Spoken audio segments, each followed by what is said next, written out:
तो दोस्तों एक बार फिर आप सभी का यूपीएससी प्रीलिम्स टेस्ट सीरीज 2023 में स्वागत है। आज है मॉडर्न हिस्ट्री का टेस्ट, टेस्ट नंबर 6।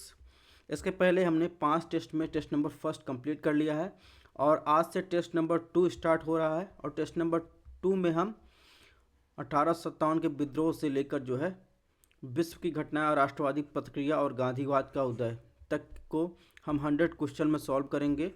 और 100 क्वेश्चन सॉल्व होने के बाद यानी 5 वीडियो अपलोड होने के बाद आपको इसका सेपरेट हिंदी प्लस इंग्लिश अलग अलग व्याख्या के साथ हमारे टेलीग्राम चैनल पर आपको मिल जाएगा। जैसा कि पहले चलन है, ये ऐसे भी क्लासेस चलती रहेगी। तो ये हमारा टेलीग्राम चैनल है, यहाँ से आप स्कैन कर सकते हैं। स्टडी एंड आईएएस जो है, स्टडी एंड आईएएस नाम से जो है आप सर्च कर सकते हैं, तो इस पर भी आपको मिल जाएगा। और इसके पैरेलल भी हम करंट अफेयर की सीरीज भी चालू हो गई है, जिसमें पॉलिटी और एनवायरनमेंट का करंट अफेयर है और जो कंप्लीट होने वाला है। ठीक है, और इसके साथ ही अगर आपको ये टेस्ट और क्लासेस थोड़ा सा भी पसंद आ रहा हो तो ज़्यादा से ज़्यादा लोग पास शेयर कीजिए, ताकि ज़्यादा से ज़्यादा लोग जुड़े और उनको फ़ायदा मिल सके। और आप चैनल को लाइक ज़रूर कीजिएगा और इसके साथ सब्सक्राइब कीजिए, ताकि अपडेट आपको सबसे पहले मिल सके। और इसके अलावा अब जो टेस्ट का टाइमिंग है वो प्रत्येक दिन आपको 3 बजे यानी शाम के 3 बजे आपको अपडेट मिल जाएगा एक टेस्ट का। ठीक है, यानी डेली आपको 3 बजे ये टेस्ट आपके नोटिफिकेशन पर आ जाएगा, यानी डेली 3 बजे आपको एक टेस्ट आपको मिल जाएगा। कुल मिलाकर कहने का ये मतलब है। अब बात करें आज के क्वेश्चन नंबर फर्स्ट की, जिसमें एक ब्रिटिश अधिकारी ने अपने डायरी में निम्नलिखित अंश लिखे थे, उसके बारे में उपरोक्त अंश सबसे उपयुक्त रूप में निम्नलिखित में किस घटना का सारांश प्रस्तुत कर रहा है। ठीक है, दिल्ली से कानपुर और इलाहाबाद तक रोहिलखंड और दोआब में देश न सिर्फ हमारे खिलाफ बगावत कर रहा है बल्कि पूरी तरह से अराजकतावादी हो गया है। यह एक आंदोलन नहीं बल्कि इसमें कई आंदोलन अंतर्निहित है। तो इसमें बताना है ये किसकी कौन से विद्रोह या आंदोलन की लड़ाई के बारे में अंग्रेज अधिकारी ने लिखा है। तो ये जो सारांश है इसको 19 जून को निराश गवर्नर जनरल लॉर्ड कैनिंग ने लिखा था। ठीक है, उन्होंने लास्ट में लिखा था यह एक आंदोलन नहीं बल्कि इसमें कई आंदोलन अंतर्निहित है, यानी उनकी डायरी का एक खंड है। और ये जो है 29 मार्च 1857 का जो विद्रोह चालू हुआ था, यानी 1857 के विद्रोह से ये संबंधित है। ठीक है, क्वेश्चन नंबर 2 की बात करें, 1857 के विद्रोह के बाद के संबंध में निम्नलिखित कथनों पर विचार करें, कौन सा कथन सही है। ऑप्शन 1 की बात करें, ब्रिटिश भारत सरकार ने देश के सभी शासकों को आश्वासन दिया कि भविष्य में उनके क्षेत्र पर कब्जा नहीं किया जाएगा। ऑप्शन 2 की बात करें सॉरी ऑप्शन 2 की बात करें, वायसराय को भारत के शासन से संबंधित सभी मामलों के लिए जिम्मेदार बनाया गया था। ऑप्शन 3, भारत में भारतीय सेना सैनिकों का अनुपात कम हो गया और यूरोपीय लोगों की संख्या में वृद्धि हो गई। तो आपको बताना है 1857 का विद्रोह जब समाप्त किया गया, ये समाप्त हो गया, उसके बाद की इन तीनों घटनाओं में से कौन सा सही है। तो इसमें जब 1857 का विद्रोह समाप्त हो गया तो ब्रिटिश भारत में अंग्रेजों ने ये जो है आश्वासन दिया कि आप किसी भी शासक के जो है क्षेत्र पर कब्जा नहीं किया जाएगा। ये बात तो सही है। ठीक है, इसके अलावा अगर बात करें तो वायसराय को भारत के शासन से संबंधित सभी मामलों जिम्मेदार बनाया गया, तो ये बात गलत है। जब 1857 का विद्रोह समाप्त हुआ तो 1858 में ब्रिटिश संसद ने एक नया एक्ट पारित किया। ईस्ट इंडिया कंपनी की शक्तियों को ब्रिटिश काउंट को हस्तांतरित कर दिया गया, यानी ब्रिटिश कैबिनेट के एक सदस्य को भारत के लिए राज सचिव नियुक्त किया गया था और भारत के शासन संबंधित सभी मामलों के लिए उसे जिम्मेदार बनाया गया था। ठीक है, इस प्रकार ये ऑप्शन गलत हो जाएगा। ऑप्शन 2 की बात करें तो ये बात सही कि 1857 विद्रोह के बाद भारतीय सैनिकों की संख्या कम हो कर दी गई, उनका अनुपात, और यूरोपीय लोगों की संख्या वृद्धि कर दी गई, ताकि उनको डर था खर्च फिर से वो रिवोल्यूशन ये ना हो सके, यानी रिवोल्ट ना हो सके, सॉरी, तो इस वजह से जो है कम कर दी गई। तो इस प्रकार इसमें देखेंगे 1 और 2 सही है। क्वेश्चन नंबर 3 की बात कर, 3 में क्या पूछा है, कुछ अंश संदर्भित किए गए हैं, लिखा गया है, आपको बताना है किस इनमें से किस जो है महोदय से संबंधित है या गवर्नर जनरल से संबंधित है। ठीक है, इस गवर्नर जनरल के अधीन सरकार ने एक अस्थायी सेना का गठन करते हुए स्वदेशी समुदायों की परंपरा और रीति रिवाजों का सम्मान किया और सेना की उच्च जाति की पहचान को जानबूझकर प्रोत्साहित किया। उनके बाद विभिन्न सुधारों द्वारा सेना प्रशासन पर एक सख्त नियंत्रण स्थापित करने की कोशिश की गई, जिससे सिपाहियों में असंतोष फैल गया। तो आपको बताना किस गवर्नर जनरल को ये संदर्भित कर रहा है। तो इसमें देखेंगे लॉर्ड वारन हेस्टिंग के संबंध में जो है ये उनके कार्यकाल के तहत जो है बहुत से प्रशासनिक मिसालों में ने ब्रिटिश भारत की सरकार के प्रति और बाद के रवैये को गहरा रूप दिया। ठीक है, यानी हेस्टिंग ने हिंदू धर्म को प्राचीन ग्रंथ के लिए बहुत सम्मान था और उन्होंने शासन पर ब्रिटिश स्थिति को जल्द से जल्द संभव उदाहरणों में से एक के रूप में स्थापित किया और उसने ब्राह्मण सलाहकारों को कानून बनाने की अनुमति दी, क्योंकि सर विलियम जोन्स तक कोई भी ब्रिटिश संस्कृत को अच्छी तरह से नहीं समझता था। तो कुल मिलाकर इसमें जो बात की जा रही है लॉर्ड वार्डन हेस्टिंग के बारे में बात की जा रही है। क्वेश्चन नंबर 4 की बात करें, 4 में क्या पूछा है? 4 में पूछा निम्नलिखित में कौन से सिपाहियों के बीच असंतोष के कारण थे जिसके कारण 1857 का विद्रोह हुआ? सही उत्तर आपको बताना है। ऑप्शन 1 ईसाई धर्म का प्रचार का भय, ऑप्शन 2 है जाति विशेषाधिकार में कटौती, ऑप्शन 3 आर्थिक लाभों पर प्रतिबंध, ऑप्शन 4 किसानों की बिगड़ती स्थिति। तो इसमें बताना है कौन कौन सा ऑप्शन सही है। तो इसमें ये चारों ऑप्शन जो है सही है, यानी 1857 का विद्रोह शुरुआत हुआ सिपाहियों के बीच असंतोष से, उसका एक सबसे महत्वपूर्ण कारण था और उनका भय था कि अंग्रेज उन्हें ईसाई धर्म में परिवर्तित करना चाहते हैं। मिशनरियों की उपस्थित, गाय और सूअर की हड्डी की धूल आटे से मिलाने की अफवाह, यानी गाय की चर्बी वाला जो कारतूस वाला था। ठीक है, तो इसके अलावा अगर बात करें 1820 से 1830 के दशक में सुधारों ने जो ब्रिटिश द्वारा किया गया, उसने प्रशासन पर एक सख्त नियंत्रण करने की मांग और उसको जातिगत विशेषाधिकार आदि और आर्थिक लाभों को कम करना शुरू कर दिया था। तो इसका प्रतिरोध शुरू हो गया था। जब यह 1857 का विद्रोह घटित हुआ तो वो भी उसी में जो है शामिल हो गया। तो इस प्रकार जो है इसमें ऑप्शन डी सही होगा। क्वेश्चन नंबर 5 में क्या दिया? 1857 के विद्रोह के संदर्भ में निम्नलिखित कथनों पर विचार कीजिए, कौन सा ऑप्शन जो है गलत है? ऑप्शन 1 असाधारण रूप से उच्च राजस्व मांगों ने किसानों को विद्रोह में शामिल करने के लिए मजबूर किया। ऑप्शन 2 भूस्वामी जमींदार और तालुकदार विद्रोह से दूर रहे। ऑप्शन 3 विद्रोह के दौरान सांप्रदायिक सद्भाव और हिंदू और मुस्लिम में एकता बनाए रखा गया था। तो इसमें बताना है कौन सा ऑप्शन गलत है। तो किसान आंदोलन की बात करें, किसान विद्रोह में जैसे शामिल हुए क्योंकि वे भी राज्य की अत्यधिक उच्च राजस्व मांग से बुरी तरह से प्रभावित थे, खासकर अवध और उत्तर पश्चिमी प्रांत में। ठीक है, यानी कुल मिलाकर लगान से वो प्रभावित थे। तो इस प्रकार ये बात सही है। ऑप्शन 2 की बात करें तो इसमें जहाँ तक सामंती तत्वों का संबंध है तो उनकी प्रमुख शिकायत लॉर्ड डलहौजी के डॉक्ट्रिन ऑफ लैप्स से थी, यानी व्यक्तिगत सिद्धांत से के तहत विलय के खिलाफ थी।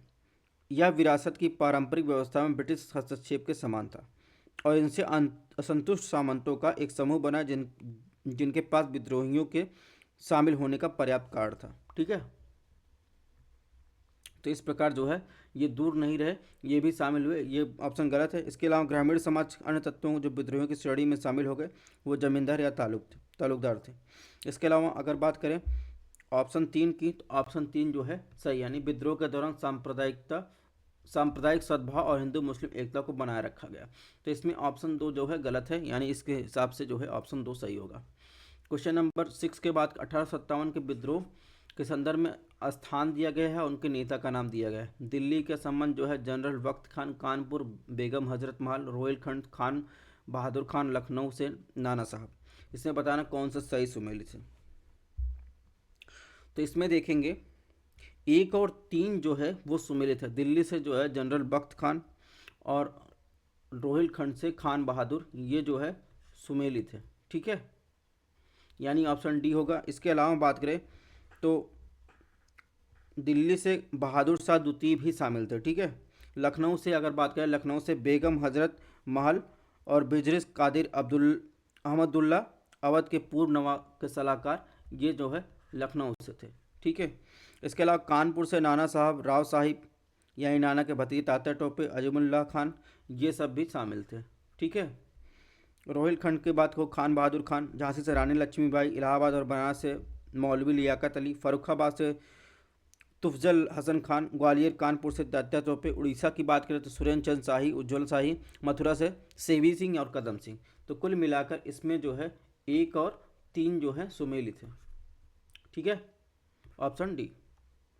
क्वेश्चन नंबर 7 में क्या पूछा है, 1857 के विद्रोह में सिपाहियों की हार निम्नलिखित में कौन से कारण थे?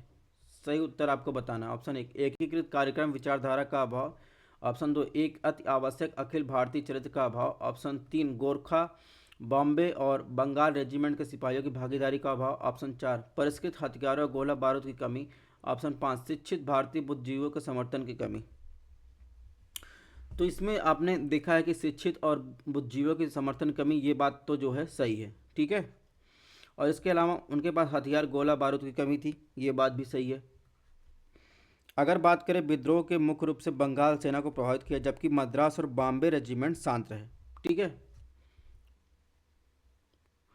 बॉम्बे और मद्रास रेजिमेंट की बात करें तो वो शांत रहे, जबकि पंजाबी और गोरखा सैनिकों ने वास्तव में विद्रोह को दबाने में मदद की। तो इस प्रकार जो है ये ऑप्शन गलत हो जाएगा। ऑप्शन 2 की बात करें तो ऑप्शन जो है ये सही है, यानी एक अति आवश्यक अखिल भारतीय चरित्र का अभाव था। यानी भले ही विद्रोह ने विशाल क्षेत्र को घेर लिया था, व्यापक सहानुभूति प्राप्त की थी, या पूरे देश को ये शामिल नहीं कर सका था फिर भी। इसके अलावा ये बात तो सही है, एकीकृत कार्यक्रम विचारधारा का अभाव था, ये बात भी सही है। यानी इसमें 1 2 4 5 सही है, यानी ऑप्शन बी।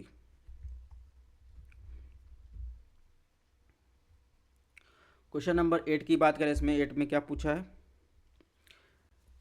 भारतीय राष्ट्रीय आंदोलन के उद्घाटन के संदर्भ में निम्नलिखित कथनों पर विचार कीजिए, कौन सा कथन सही है? ऑप्शन 1 सत्र मूल रूप से कलकत्ता में होने वाला था, जो ब्रिटिश सरकार की तत्कालीन प्रमुख सीट थी। ऑप्शन 2 व्योमेश चंद्र बनर्जी ने 95 प्रतिनिधियों की उपस्थिति के साथ सत्र की अध्यक्षता की थी। ऑप्शन 3 एलन ऑक्टिन ह्यूम यानी ए.ओ. ह्यूम को भारतीय राष्ट्रीय कांग्रेस के पहले महासचिव के रूप में चुना गया था। तो इसमें बताना है कौन सा ऑप्शन सही है भारतीय राष्ट्रीय कांग्रेस के उद्घाटन के संदर्भ में।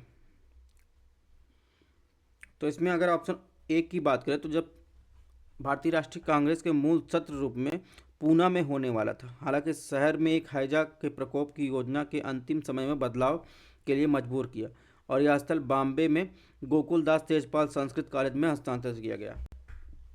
तो इस प्रकार जो है मूल रूप से कहाँ पूना में होने वाला था, तो ये ऑप्शन गलत है।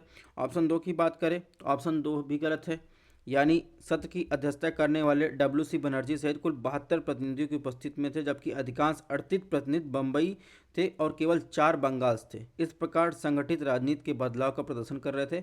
बॉम्बे ने धीरे धीरे नेतृत्व में बंगाल को पीछे छोड़ दिया, ये भी गलत है। ऑप्शन 3 की बात करें तो ए.ओ. ह्यूम भारतीय राष्ट्रीय कांग्रेस के पहले महासचिव के रूप में चुना गया, ये बात जो है सही है।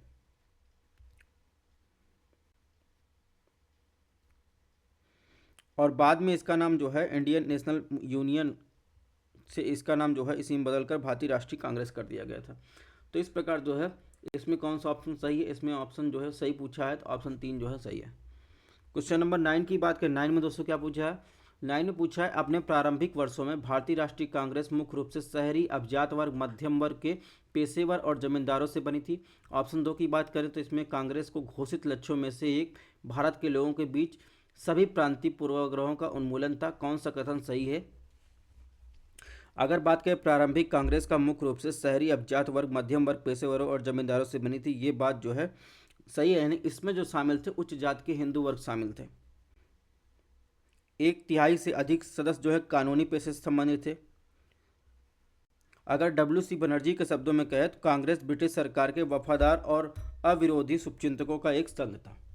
ठीक है, ऑप्शन 2 की बात करें, ऑप्शन 2 भी सही, यानी डब्ल्यू.सी. बनर्जी ने हमारे देश को सभी प्रेमियों के बीच सभी संभावित जाति, पंथ और प्रांतीय पूर्वाग्रहों को प्रत्यक्ष, मैत्रीपूर्ण, व्यक्तिगत समागम द्वारा उन्मूलन और राष्ट्रीय एकता की भावना को मजबूत करने के लिए प्रयास किया और कांग्रेस को एक लक्ष्य के रूप में घोषित किया। ठीक है, इस प्रकार इसमें ऑप्शन सी सही है। क्वेश्चन नंबर 10 की बात करें, भारतीय राष्ट्रीय कांग्रेस के नरमपंथियों के संदर्भ में जो है निम्नलिखित कथनों पर विचार कीजिए, बताइए कौन सा कथन सही है। ऑप्शन 1 उनका मानना था कि ब्रिटेन के साथ राजनीतिक संबंध भारत के दीर्घकालिक हित में है। ऑप्शन 2 उन्होंने प्रार्थना और याचिका की पद्धति का इस्तेमाल किया। और सार्वभौमिक आंदोलन का सहारा लिया।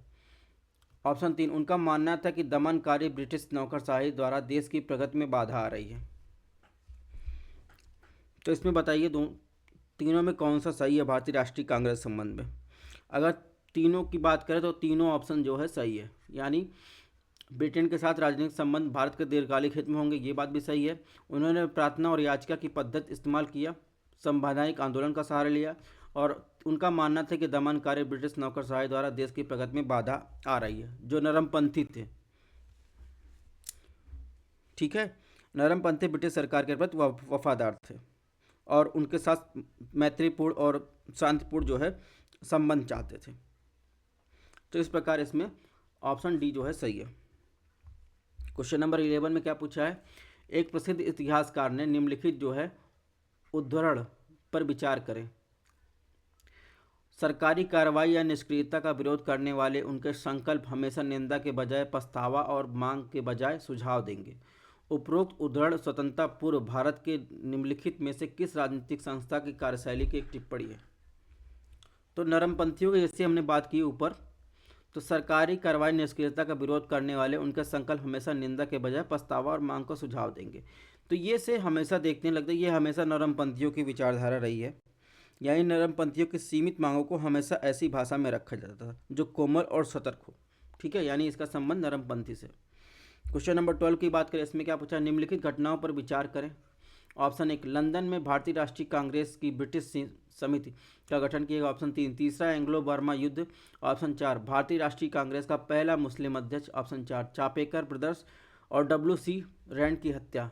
तो आपको सही कालानुक्रमण आप बताना है।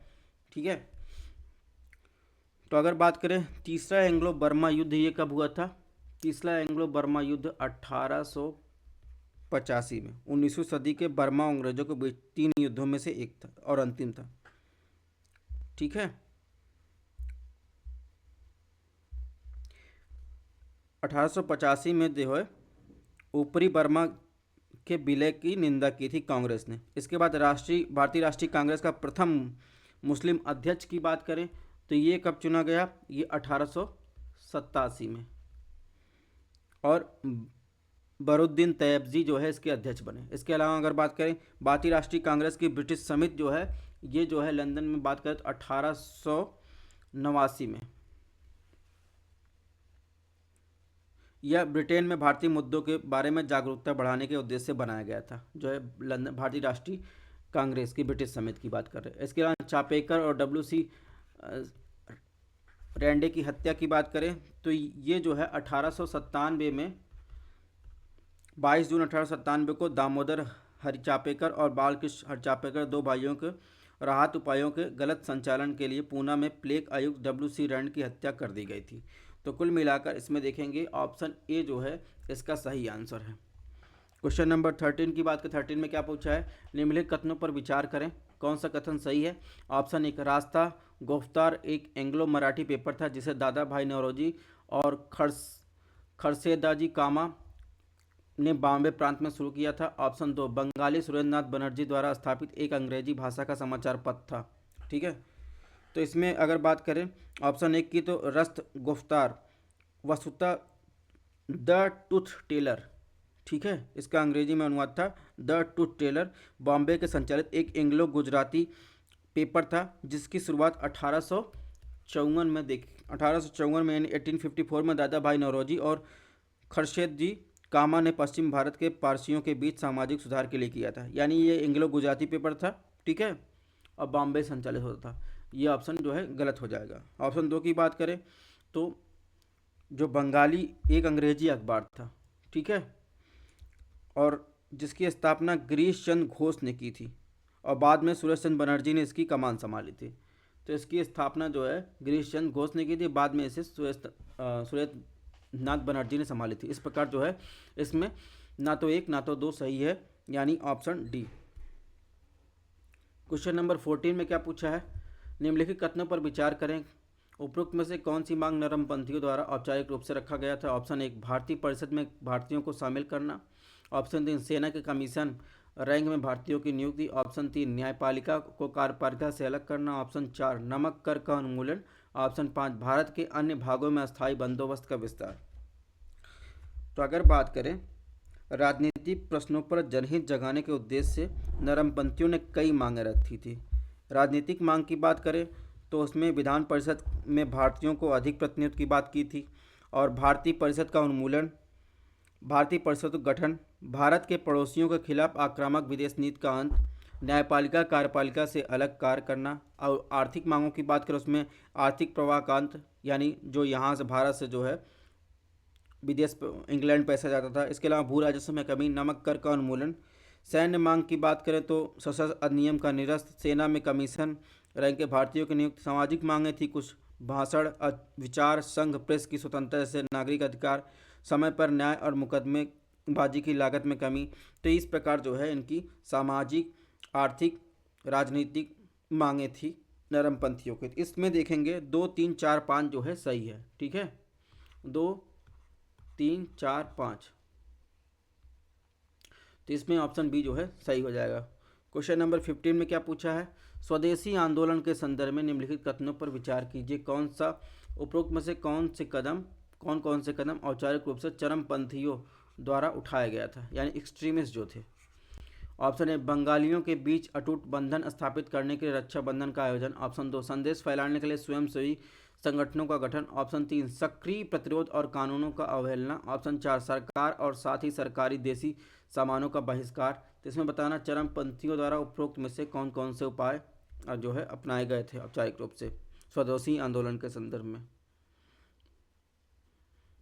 तो अगर बात करें स्वदेशी आंदोलन जो है 1906 में, यानी 1906 में जो है भारतीय राष्ट्रवादियों द्वारा बंगाल विभाजन के विरोध में शुरू किया गया था। तो इसमें देखेंगे, इसमें बंगालियों के बीच जो है अटूट बंधन स्थापित करने रक्षाबंधन का आयोजन किया गया था। इसके अलावा संदेश फैलाने के लिए स्वयंसेवी संगठनों का गठन किया गया था। ये दोनों चीज़ें जो है औपचारिक रूप से चरमपंथियों द्वारा उठाया गया था। ठीक है,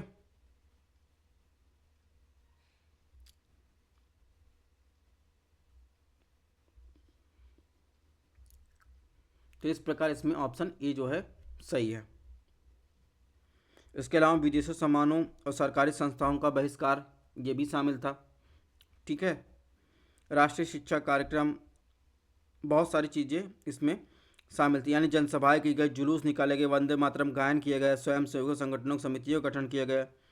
ठीक है, इसके अलावा अगर बात करें तिलक द्वारा गणपति शिवाजी का उत्सव का आयोजन किया गया इसके विरोध में।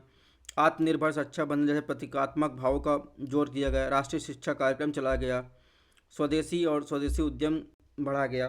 ठीक है, ये सब कार्यक्रम चलाए गए थे। क्वेश्चन नंबर 16 की बात, 16 में क्या पूछा है, निम्नलिखित कथनों में पर विचार कीजिए। ऑप्शन 1 स्वराज की भिन्न व्याख्या। ऑप्शन 2 ब्रिटिश सरकार के इरादों के संदर्भ में विभिन्न धारणाएं। ऑप्शन जनता के प्रति विरोधाभासी रवैया। ऑप्शन 4 दैवी और मिशन सिद्धांत में विरोधाभासी विश्वास। उपरोक्त में से किस कारण उदारवादियों और उग्रवादियों के बीच विभाजन हुआ।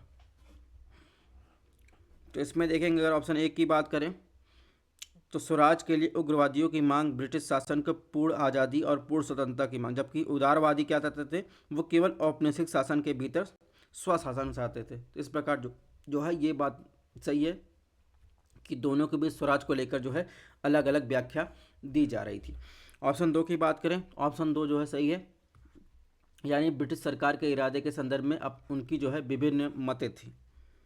यानी अगर उदारवादी क्या जाता है, निष्पक्षता की असीम विश्वास था उनको ब्रिटिश न्याय में, जबकि उग्रवादी क्या जाता है, उन्हें राजनीतिक संबंध में भारत के ब्रिटिश शोषण का वो कायम रखेंगे, वो उनका विचार था उग्रवादियों का। ऑप्शन 3 की बात करें तो जनता के प्रति विरोधाभासी रवैया था, ये बात भी सही है, यानी चरमपंथियों को व्यापक जन विद्रोह में जनता भाग लेने और बलिदान के लिए जनता की क्षमता में अत्यधिक विश्वास था, जबकि नरमपंथियों का मानना था कि आंदोलन मध्यम वर्ग और बुद्धिजीवियों तक सीमित होना चाहिए। ऑप्शन 4 की बात करें तो ऑप्शन 4 भी सही है।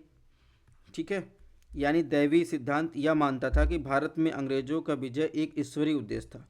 शाही ब्रिटेन के पास भारत का विकास आधुनिकीकरण करने के लिए ईश्वर की मंजूरी थी। नरमपंथियों ने जहां इस सिद्धांत को स्वीकार किया, वहीं चरमपंथियों ने इसे एक भ्रम के रूप में इसे खारिज कर दिया।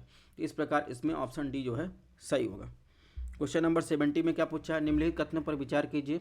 उग्रवादियों के विपरीत उदारवादी स्वदेशी आंदोलन के केवल बंगाल तक सीमित रखना चाहते थे। ऑप्शन 2, उग्रवादियों के विपरीत उदारवादी विधान परिषदों और सरकारी कार्यालयों के बहिष्कार पर विचार के विरोधी थे। कौन सा कथन सही नहीं है? ठीक है, अगर अभी मैंने व्याख्या बताई ही कि हालांकि दोनों गुट ने स्वदेशी और बंगाल के बहिष्कार आंदोलन के विचार का समर्थन किया था, इतना मतभेद होने के बावजूद, लेकिन विभाजन का विरोध करने के तरीकों को लेकर मतभेद पैदा किए। चरमपंथी बहिष्कार और स्वदेशी आंदोलन को बंगाल के बाहर क्षेत्रों तक भी फैलाना चाहते थे, और जबकि नरमपंथी आंदोलन बंगाल तक सीमित रखना चाहते थे। ठीक है, उदारवादी बंगाल तक सीमित रखना चाहते थे, जबकि उग्रवादी इससे बाहर। इस प्रकार ये ऑप्शन जो है सही है। ऑप्शन 2 की बात करें, ऑप्शन दो भी सही है, यानी उग्रवादियों के विपरीत उदारवादी विधान परिषदों और सरकारी कार्यालयों के बहिष्कार के विचार के विरोधी थे। तो इसमें जो है, इसमें ऑप्शन डी जो है सही होगा।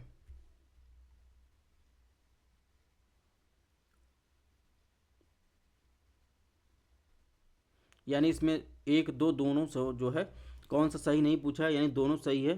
तो इस प्रकार जो है, सॉरी, इसमें जो है नन ऑफ दी एबव होगा। अगर कौन सा सही नहीं है, यानी जब दोनों सही है, तो इसमें ऑप्शन डी होगा, यानी नन ऑफ दी एबव। इसमें ऑप्शन डी आप ऐड कर लीजिएगा, इनमें से कोई नहीं। ठीक है, तो ऑप्शन डी इसमें सही होगा। क्वेश्चन नंबर 18 की बात करें, 18 में क्या है, समाचार पत्रिका दिया गया है, समाचार दिया गया, संस्थापक या संपादक का नाम दिया गया। प्रदर्शक जो है Bankim Chandra Chatterjee, new lamps for the old Aurobindo Ghosh, unhappy India Lala Lajpat Rai. कौन सा सही सुमेलित है? तो पारदर्शक एक बंगाली साप्ताहिक पत्रिका थी जो 1886 में बिपिन चंद्र पाल द्वारा शुरू की गई थी। बिपिन चंद्र पाल द्वारा शुरू की गई थी। ठीक है, तो इस प्रकार ये ऑप्शन गलत रहेगा। New lamps for the old Aurobindo Ghosh द्वारा शुरू की गई थी। ठीक है, यह एक उनके द्वारा लिखित एक पुस्तक थी। इसके अनहैप्पी इंडिया लाला लाजपत राय द्वारा, यानी 1, 2 और 3 जो है सही, यानी ऑप्शन डी इसमें सही होगा। क्वेश्चन नंबर 90 की बात करें, स्वदेशी आंदोलन के दौरान सांस्कृतिक गतिविधियों के संदर्भ में निम्नलिखित कथनों पर विचार कीजिए, कौन सा कथन जो है सही है। तो ऑप्शन 1 की बात करें, ज्योतिन्द्रनाथ टैगोर ने मुगल और राजपूतों को चित्र को फिर से जीवंत करने का प्रयास किया। Indian society of oriental art की स्थापना की गई। ऑप्शन 2, दक्षिण रंजन मित्र मजूमदार ने बंगाली को लोक कथाओं का संकलन किया और ठाकुर मार झूली नामक एक पुस्तक का प्रकाशन किया। तो आपको बताना, स्वदेशी आंदोलन के दौरान सांस्कृतिक गतिविधियों के संदर्भ में निम्नलिखित कथनों पर विचार करना है। अगर बात करें, अविन्द्रनाथ टैगोर और उनके शिष्यों ने पश्चिमी शिक्षा जाल और प्रलोभन का विरोध किया और मुगल और राजपूत चित्रों का कायाकल्प किया। उन्होंने Indian society of oriental art की स्थापना की। दूसरी ओर ज्योतिन्द्रनाथ टैगोर ने शास्त्रीय भारतीय संगीत को बढ़ावा देने के लिए 1897 में भारतीय संगीत के समाज की स्थापना की। इस प्रकार ऑप्शन 1 जो है गलत हो जाएगा। ऑप्शन 2 की बात करें, ऑप्शन 2 सही है। यानी अगर डी मिश्रा की बात करें तो परियों की कहानियों और बाल साहित्य के बंगाली के एक प्रसिद्ध भारतीय लेखक थे, और बंगाली साहित्य में उनका प्रमुख योगदान 4 खंडों में बंगाली लोक और परियों की कहानियों का संग्रह था। ठीक है, और ठाकुर मार झूली जिसे स्वदेशी आंदोलन के दौरान संकलित किया गया था। तो इस प्रकार ऑप्शन 2 जो है सही, यानी इसमें ऑप्शन बी जो है सही होगा। क्वेश्चन नंबर 20 की बात करें, इसमें क्या पूछा है, एनी बेसेंट के संदर्भ निम्नलिखित कथनों पर विचार कीजिए, कौन सा ऑप्शन गलत है। ऑप्शन 1, उन्होंने न्यू इंडिया और कॉमनवेल्थ शीर्षक से समाचार पत्र प्रकाशित किए। ऑप्शन 2, वो थियोसॉफिकल सोसाइटी के संस्थापक थी। ऑप्शन 3, वे भारतीय राष्ट्रीय कांग्रेस की अध्यक्ष बनने वाली अंग्रेजी मूल की पहली व्यक्ति थी। ऑप्शन 4, कलकत्ता में सेंट्रल हिंदू कॉलेज की स्थापना उनके प्रयास के महत्वपूर्ण कदम थे। तो इसमें बताना इनमें से कौन सा गलत है। अगर बात करें ऑप्शन 1 की, तो उन्होंने न्यू इंडिया और कॉमनवेल्थ शीर्षक से समाचार पत्र प्रकाशित किए थे, ये बात जो है सही है, यानी 1915 में ये दोनों पत्र प्रकाशित हुए थे। इसके अलावा ऑप्शन 2 की बात करें तो थियोसॉफिकल सोसाइटी की स्थापना न्यूयॉर्क में मैडम HP ब्लॉस की, और जो एक रूसी महिला थी, और कर्नल HS 1875 में ओलकाट एक अमेरिकी बन गए थे। एनी बेसेंट 1907 में समाज के अध्यक्ष, यानी थियोसॉफिकल सोसाइटी के समाज के अध्यक्ष बने। ठीक है, तो ये इनकी संस्थापक नहीं थी। ऑप्शन 3 की बात करें, ऑप्शन 3 भी गलत है, यानी कांग्रेस के अध्यक्ष बनने वाली अंग्रेजी मूल के पहले व्यक्ति जॉर्ज यूले थे। एनी बेसेंट भारतीय राष्ट्रीय कांग्रेस की कमान संभालने वाली पहली महिला थी। ठीक है, ये भी ऑप्शन गलत है। ऑप्शन 4 की बात करें, ऑप्शन 4 भी जो है गलत है, यानी 1898 में बनारस में सेंट्रल हिंदू कॉलेज की स्थापना और उनके प्रयासों का महत्वपूर्ण थे। तो कलकत्ता की बात नहीं थी, ये बनारस के सेंट्रल हिंदू कॉलेज की स्थापना में उनके प्रयास महत्वपूर्ण थे। तो इस प्रकार जो है इसमें जो है कौन सा ऑप्शन गलत है, 2, 3, 4 जो है गलत है, यानी ऑप्शन बी। तो दोस्तों इस प्रकार हमारा टेस्ट नंबर 6 जो है मॉडर्न हिस्ट्री का पूरा हुआ। आपको इसकी पीडीएफ हमारे टेलीग्राम चैनल पर मिल जाएगी। अगर आपको टेस्ट थोड़ा सा भी पसंद आ रहा हो, चैनल को लाइक, सब्सक्राइब, शेयर जरूर कीजिएगा, क्योंकि टेस्ट बहुत सारे होने वाले हैं। क्लासेस भी अपडेट आपको मिल जाएगी टाइमली।